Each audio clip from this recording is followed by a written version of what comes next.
Good morning, everybody. This is Bobby Piton here with Preactive Investments, and I'm going to go over today's March 10th, and I'm going to go over what's taking place in the markets today, give you hopefully some different insights than you're used to with regards to traditional financial media and such.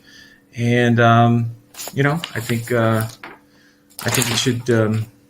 I think you might be able to use some of the information that I'm giving you. I hope that you can to make better investment decisions for yourself and for your family. And so, that's the purpose of these little broadcasts.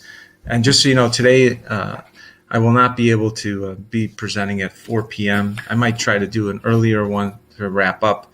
I just have other engagements that I have to tend to. And so, since this isn't an official show, this is just Bobby on the fly. Then I don't have someone to sit in on my behalf, since I won't be here this afternoon. Okay. With that being said, it looks as though Biden is going to pass this stimulus bill for 1.9 trillion. That's what the talk is today, because it passed the House. The Senate made some changes. It passed on Saturday, and there was talk that it might be signed yesterday, and it looks like it might be signed today or within the next few days. Today's Wednesday, so it wouldn't shock me at all if it was signed by the end of the week. Okay, that's life. We can't do anything about it. I think there's a lot of us that think it's too much. It's more debt, it's almost $13,000 of new debt for every man, woman. I'm sorry, $13,000 in new debt for every American worker, not for every citizen. And we're getting about 30 cents on the dollar is what I computed back. 70 cents is going to other type of spending that a lot of us do not agree with.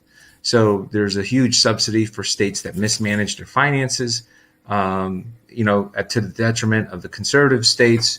There's other provisions that, I think most of us, not most of us, at least 50% of us, 50% of the country disagree with regards to continuing to spend money on things that we think the traditional institutions should already be able to tend to.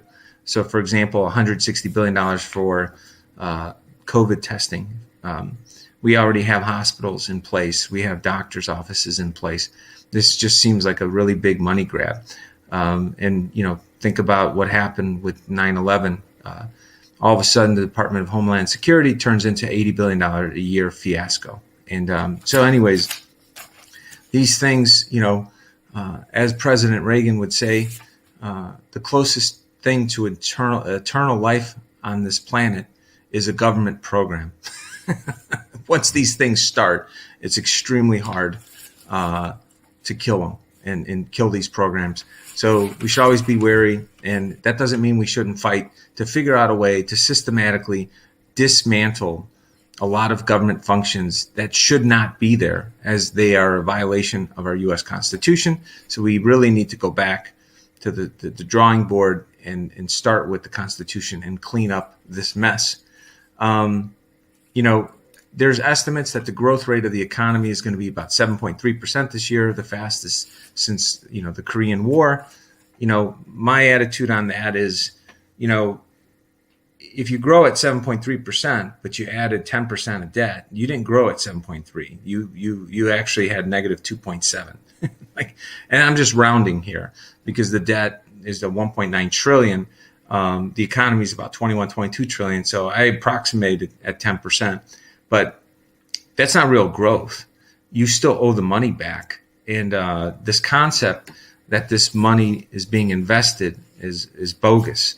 Now, a lot of Americans that are receiving this money, the $1,400, so you're receiving $1,400 cash payment, but you're on the hook for another $12,666 if you're working. So it's not a bad ratio, right? You get 10 cents on the dollar, but you give up 90 cents.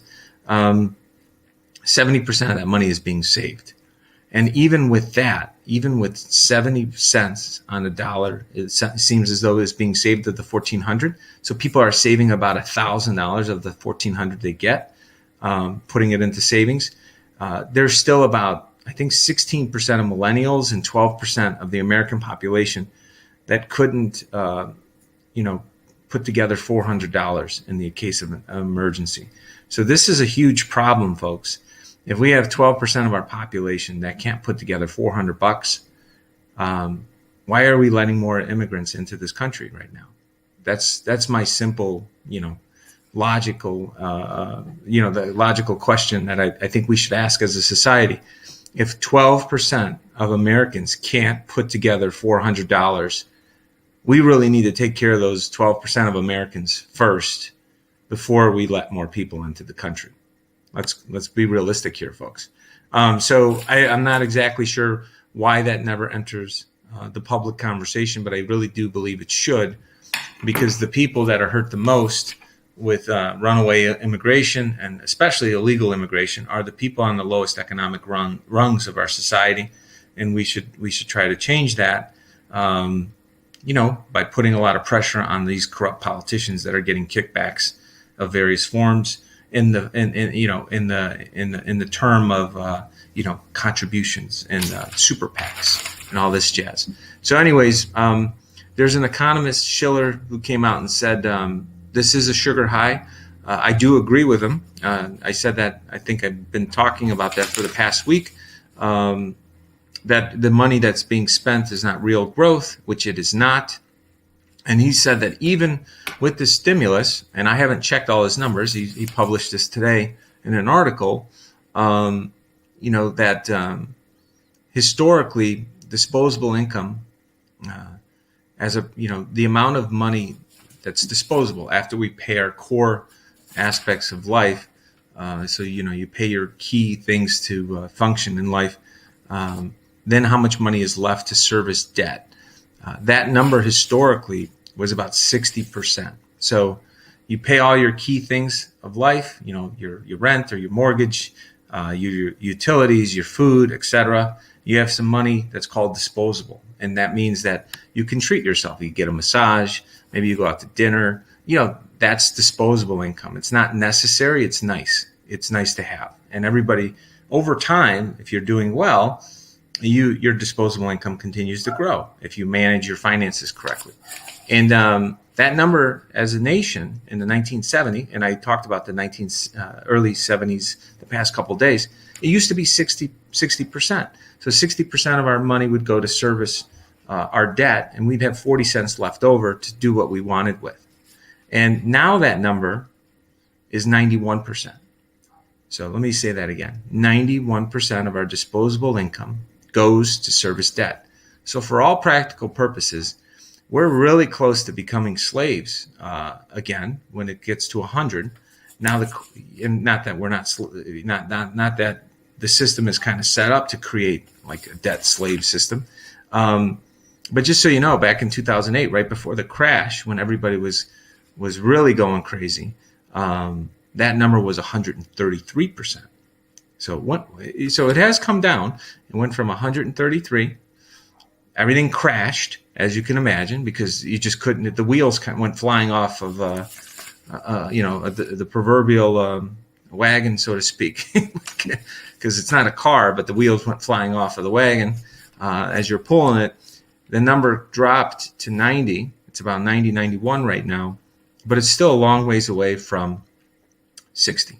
And just to give you an idea of what it used to be before we did all these crazy things with expanding the size and scope of government, after World War II, now keep in mind, we literally took on debt that exceeded the GDP to defeat the evil, like obviously the Japanese were evil at the time, not the people, but, what the emperor did and trying to take over the world, part of trying to take over, maybe not the whole world. Germany had that ambition with Russia, but we fought three forces. We fought the Japanese, Germany, and Russia simultaneously. And obviously Russia joined with us to defeat Germany. So it's weird because then right afterwards we had the Cold War with them. But anyways, after World War II, where we spent all that money, the number was 21%. So 21% of your paycheck of disposable income went to debt service, and the rest went to disposable income that you could truly spend. So it's been quite a decline, folks. We went from 60% on average up to a peak of 133, down. Right now we're at 90, but we were as low as 21% after World War II. So please keep that in mind. And so the CPI numbers did come out today, and there's a lot less inflation than was anticipated.